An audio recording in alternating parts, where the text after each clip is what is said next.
আসসালামু আলাইকুম। আলহামদুলিল্লাহ, আজ আমাদের খামারে একটি বিশেষ দিন ছিল।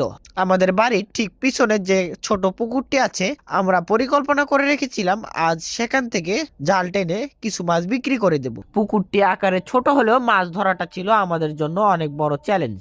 এর গভীরতা অনেক বেশি, আর সবচেয়ে বড় সমস্যা হলো পুকুরের ভেতরের পাড়ের গঠন। পাড়ের নিচের দিকে আরো একটা থাক বা খাঁজ রয়েছে, যার ফলে পানি বেশি থাকলে মাছ সেই খাঁজের ভেতরে লুকিয়ে পড়ে এবং জাল টেনে মাছ তোলা প্রায় অসম্ভব হয়ে যায়। এই সমস্যা এড়াতে আমরা গতকালই সেচ মেশিন লাগিয়ে পুকুরের পানি অনেকটা কমিয়ে নিয়েছিলাম, যাতে আজকে এই হাড় কাঁপানো শীতের মধ্যে আমাদের বারবার জাল টানতে না হয় এবং প্রথম টানেই যেন আরদে নিয়ে যাওয়ার মতো মাছ উঠে আসে।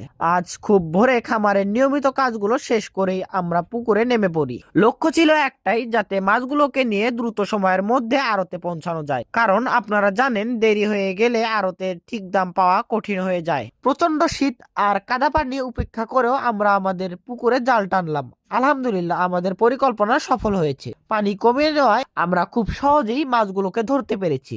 এরপর মাছগুলো বড় পাতিলে ভরে অটোতে করে আমরা দ্রুত আড়তের উদ্দেশ্যে রওনা হই। পরিশ্রমের পর যখন সাফল্যের মুখ দেখা যায়, তখন সব কষ্টই আনন্দ মনে হয়। আমাদের এই ক্ষুদ্র প্রচেষ্টার জন্য আপনাদের সবার কাছে দোয়া চাই। আল্লাহ যেন আমাদের সবার কাজে বরকত দান করেন। ধন্যবাদ সবাইকে।